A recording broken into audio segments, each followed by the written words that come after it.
Okay, here we're going to look at applications of logarithms, and this is definitely one of the trickier lessons in the course. So this will be another kind of longer video here. So one application is earthquakes. So the Richter scale, named after the American seismologist Charles Richter, is used to measure the magnitude of an earthquake. The magnitude of an earthquake is a measurement of the amount of energy released. It is determined from the logarithm of the amplitude of waves recorded by seismographs. The Richter scale is logarithmic. A difference of 1 unit in magnitude corresponds to a factor of 10 difference in intensity. This means that each whole number step represents a 10-fold increase in intensity. Therefore, a magnitude 9 earthquake is 10 times larger than a magnitude 8 earthquake, 100 times larger than a magnitude 7 earthquake, and 1,000 times larger than a magnitude 6 earthquake. A magnitude of 1.0 on the Richter scale is equivalent to a large blast at a construction site using approximately 14 kilograms of TNT.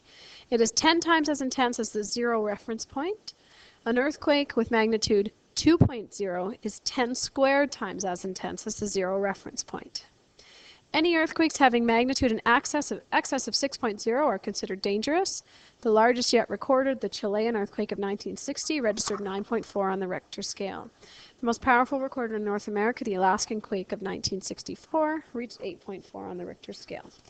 So we're going to skip to the next page because this page is quite obvious.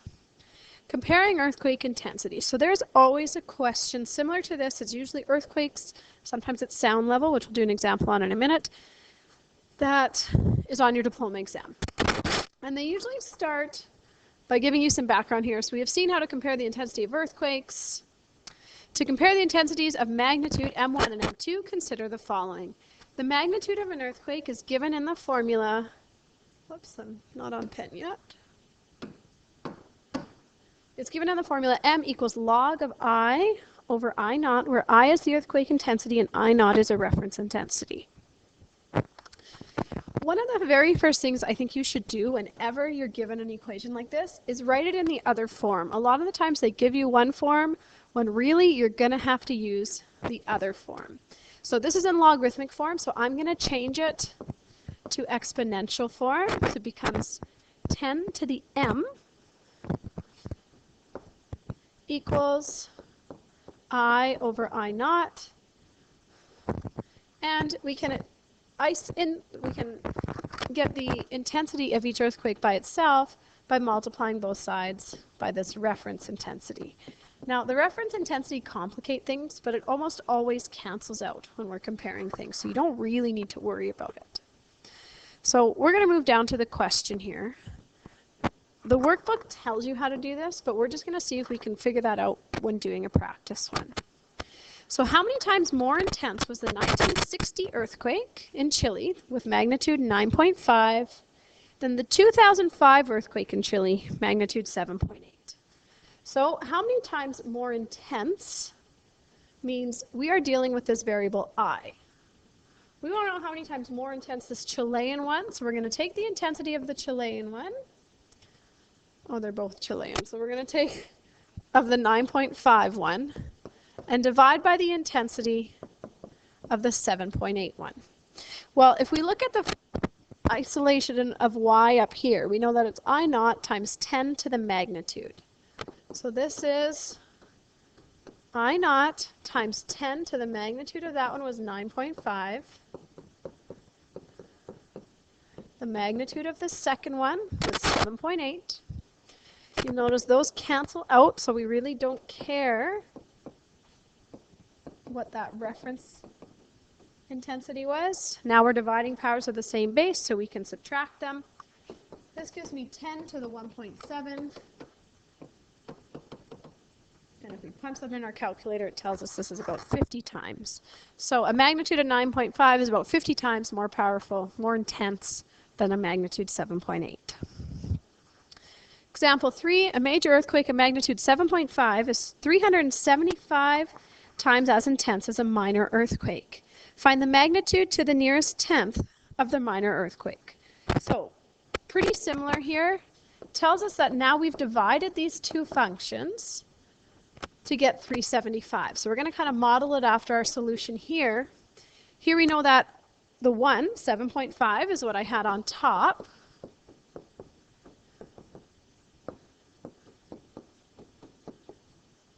And I can make up a variable here. I'll use m.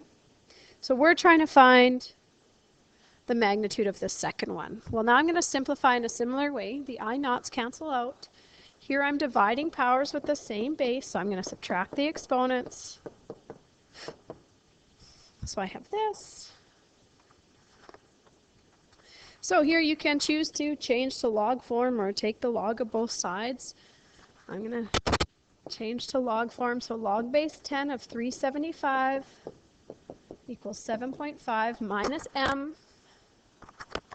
This tells us m equals 7.5 minus log base 10 of 375. So m is equal to 4.9. So an earthquake of magnitude 7.5 on the Richter scale is 4.9 times as intense, is 375 times as intense as magnitude 4.9. So that's one application. Another pretty big application they do is sound levels. So the loudness of a sound was originally measured in bells. The current unit is decibels, which is equal to 1/10 of a bell. The bell scale, like the Richter scale, is logarithmic. So the difference of 1 bell, or 10 decibels, corresponds to a factor of 10 difference in sound intensities. So leaf rustling is 10 times as loud as the threshold of hearing. A whisper is 30 decibels, and this is 10 to the 3, or 1,000 times as intense as the threshold of hearing, and 100 times as intense as leaf rustling. So again, the first example there's pretty obvious. We're going to skip to the next page. We have seen how to compare the loudness of sounds whose bells differ by an integer. To compare the loudness of sounds when bells are not integers, we suggest the following approach. So again, they usually give us a formula like this. And just like last time, I suggest that you begin by writing it in the other form. So this one's a bit trickier because I need to divide by 10 before I can convert forms. So I'm going to have decibels over 10 equals the log of I over I naught. Now changing forms gives me 10 to the power of the decibels divided by 10 equals I over I naught. So now I have two forms to work with, so I'm more ready to attack what they ask me.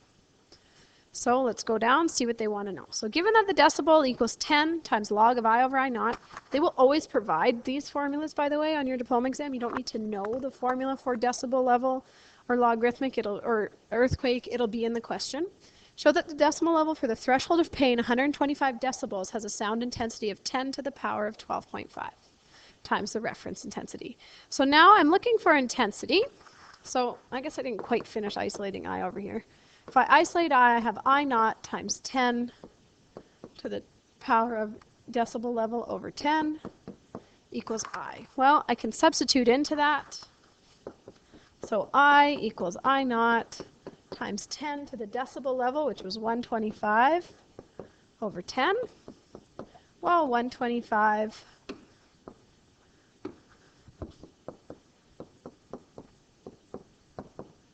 is divided by 10 is 12.5. How many times more intense is the sound of a piano playing 67 decibels than a whisper playing 22? So now, same idea as the earthquake. We're going to take the intensity of the piano and divide by the intensity of the whisper. The intensity of the piano is I naught times 10 to the 67 over 10 divided by I naught times 10 to the 22 over 10. The I naughts cancel out, so this gives me 10 to the power of 6.7 minus 2.2, which is 10 to the 4.5, and 31,622 times more intense.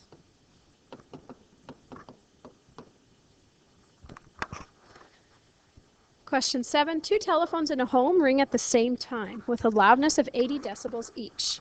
Does this mean that the total loudness is 160 decibels? Explain why or why not using sound intensities and the properties of logarithms. So the key thing here is that if we were to just add them up, we would not be using a logarithmic scale anymore. That would essentially be a linear scale if we would just go 160 plus 160. So we know we don't just add them together. So what do we do to know the total decibel level? Well, one thing we can do is we can go back up and we can use any of these equations. So let's use this one. So we're going to have decibel equals 10 times the log of I over I naught. So first of all, I'm going to figure out the intensity of one of these telephones.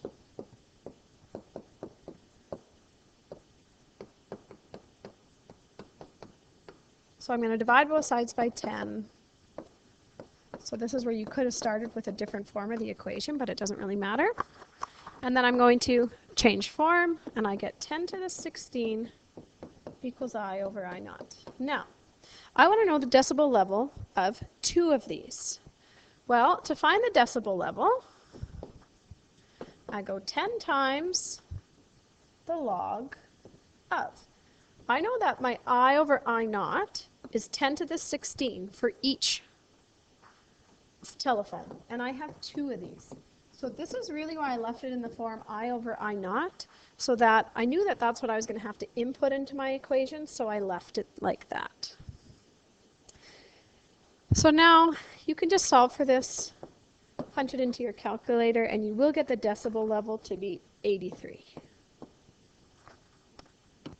Okay, the last example here is pH scale. So again, it goes through the introduction the same way. Introduce the term pH representing the expression the power of hydrogen to measure the extreme wide range of hydrogen ion concentrations in the substances. The pH scale measures the range of hydrogen ion concentration by determining the acidity or the alkalinity of a solution. The scale measures from 0 to 14 with values below 7 representing increasing acidity and values above 7 representing increasing alkalinity. The value 7 represents the neutral level where the solution is neither acidic or alkaline. So comparing acidity and alkalinity solutions, to find out how much more acidic or alkaline one solution is to another, use 10 to the pH of the first substance minus pH of the second substance. So this is very similar to knowing how more intense our earthquake was. This is the same calculation we ended up doing. So how many times is alkaline as seawater than pure water? Well, seawater has a pH of 8.4. Pure water has a pH of 7, so this is 10 to the power of 1.4, which is 25.11. So it's 25.11 times more acidic. You could do a similar calculation for B. Then we have a formula for pH. So the pH of a solution is defined as pH equals negative log of H plus ions, where H plus is the hydrogen ion concentration expressed as moles per liter. So again, we could write this in the other form. Negative pH is the log of H plus. So the concentration of H plus ions is equal to 10 to the negative pH. The patient gave a urine sample which was found to have a pH of 5.7. What was the hydrogen ion concentration? Well, now since we already rearranged this formula, we can substitute into here. So hydrogen ions is 10 to the negative 5.7, which if you calculate this, it should convert this into your calculator to 1.995 times 10 to the negative 6. It's always going to give it in scientific notation, which rounds to 2.0 times 10 to the negative 6 if we're rounding to one decimal place. Determine the pH of a solution to the nearest tenth if the hydrogen ion concentration is 3.4 times 10 to the negative 4 moles per liter. Well, now we can use the formula in the way they gave it to us originally.